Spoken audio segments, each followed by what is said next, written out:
पंडित जी का जो सर क्षेत्र है 7वें चरण में यहाँ पे मतदान होगा, फाइनल मैच होगा सर। प्रधानमंत्री की पूरी टीम लग जाएगी, विनय दुबे की टीम सर टक्कर दे पाएगी प्रधानमंत्री की टीम? 10 तारीख को समझ में आ जाएगा किसकी कितनी औकात है और पता चल जाएगा। ओवैसी साहब ने हमेशा एक सेक्युलरिज्म का उदाहरण यहाँ पे पेश किया है और उसकी सबसे बड़ा एक एग्जाम्पल आपको बनारस उत्तरी सीट में मिलेगा। एक टोपी वाला जो नमाज करता है, अपने आप को देश में ये दिखाया जाता है कि वो मुस्लिमों का नेता है।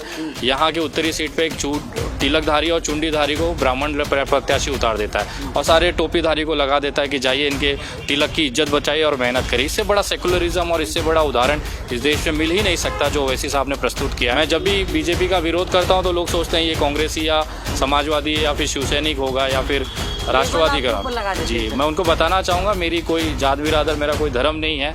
जहाँ गलत होगा वहाँ पे लात मारूंगा। और एक सांसद से ज़्यादा ताकत रखता हूँ क्योंकि मेरे पत्र के बाद विधायक की भी फटती है और सांसदों की भी फटती है।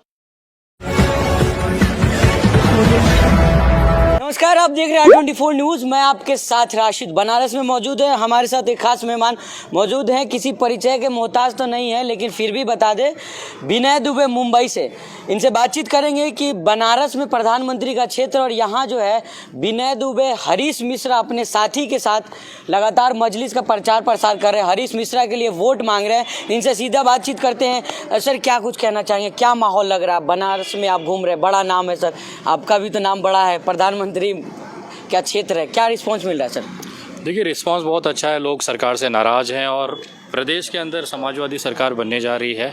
लेकिन 388 जो बनारस उत्तर सीट है, यहाँ से हरीश मिश्रा जी एक बेहतरीन गैप के साथ उभरते हुए विधायक यहाँ पे बनेंगे आगामी 10 तारीख को।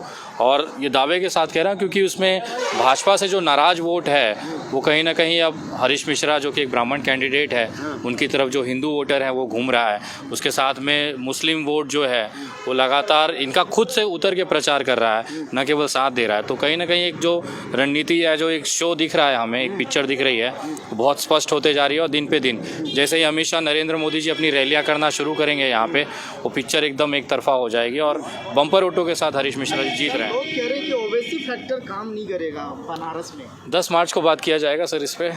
इस समय पूर्वाकलन करना बहुत जल्दबाजी होगा। कहने के लिए तो बंगाल में भी 200 पार बीजेपी जा रही थी, तो सारी चीज़ें, सारी हवा उस तरफ थी, लेकिन रिजल्ट कुछ अलग ही आते हैं। जनता इस समय बहुत ज़्यादा नाराज़ है जिसका फ़ायदा विपक्षी दलों को मिल रहा है। उसमें ओवैसी साहब भी आते हैं, ओम प्रकाश राजभर जी भी आते हैं और अखिलेश यादव जी भी आते हैं।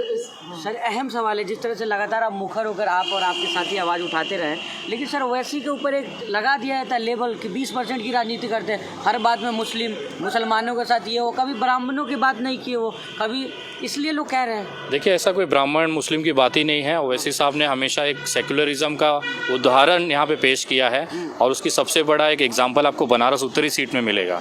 एक टोपी वाला जो नमाज करता है, अपने आप को देश में ये दिखाया जाता है कि वो मुस्लिमों का नेता है। यहाँ के उत्तरी सीट पे एक तिलकधारी और चुंडीधारी को ब्राह्मण प्रत्याशी उतार देता है और सारे टोपीधारी को लगा देता है कि जाइए इनके तिलक की इज्जत बचाइए और मेहनत करिए। इससे बड़ा सेकुलरिज्म और इससे बड़ा उदाहरण इस देश में मिल ही नहीं सकता जो ओवैसी साहब ने प्रस्तुत किया है। मैं सैल्यूट करता हूँ उनके जज्बे को और 10 तारीख को पिक्चर क्लियर हो जाएगी, कौन क्या है, कौन कैसा है, वो 10 तारीख को क्लियर हो जाना चाहिए।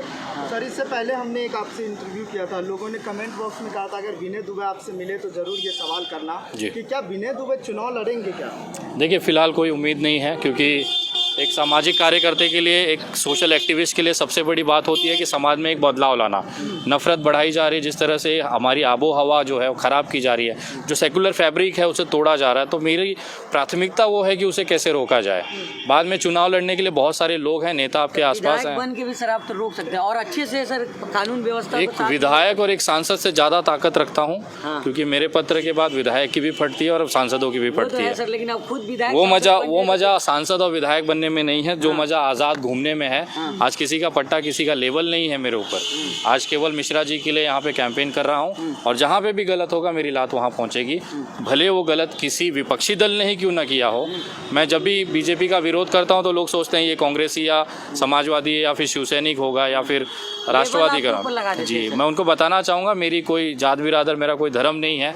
जहाँ गलत होगा वहाँ पे लात मारूंगा। अच्छा सर, प्रधानमंत्री पहले कह रहे थे पकौड़ा तलना रोजगार, अब कह रहे गोबर बेचना भी रोजगार। बेरोजगार है सर? भैया वो आदमी कुछ भी बोल सकता है, वो हमारे प्रधानमंत्री हैं, वो एंटरटेनमेंट के लिए आए हैं, मजे लीजिए, उनको क्यों सीरियस लिया जाता है? आज तक कोई भी एक ऐसी चीज़ जो उन्होंने कही और पूरी हुई हो, अपने कार्यकर्ताओं को पकौड़ा तलने पे लगा दिया। आज जो बाहर निकलिएगा गेट के बाहर एक पपीता बेचने वाला है, वो भारतीय जनता पार्टी का कार्यकर्ता है। ये हालत हो गई, वो पपीता काट रहा है और गालियाँ दे रहा है। तो कहीं ना कहीं मोदी जी चाहते थे कि लोग बेरोजगार रहेंगे, रोजी रोटी के लिए, खाने के लिए, एक एक दाने के लिए भीख मांगेंगे। तो आज वो चीज़ें दिखने लगी है और मोदी जी का ये जो स्वरूप है, नया भारत है, उसको मैं सैल्यूट करता हूँ। अच्छा सर, पंडित जी का जो सर क्षेत्र है, 7वें चरण में यहाँ पे मतदान होगा, फाइनल मैच होगा सर, प्रधानमंत्री की पूरी टीम लग जाएगी, विनय दुबे की टीम सर टक्कर दे पाएगी प्रधानमंत्री की टीम में? 10 तारीख को समझ में आ जाएगा किसकी कितनी औकात है और पता चल जाएगा। चलिए, शुक्रिया। बहुत शुक्रिया। तो ये थे हमारे साथ विनय दुबे, जो तमाम मुद्दे बातचीत कर रहे थे। अभी जो है यहाँ पे बनारस वाले मिश्रा जी का कार्यालय जो है का अभी जो है ओपनिंग हुआ है और हमारे साथ बातचीत कर रहे थे।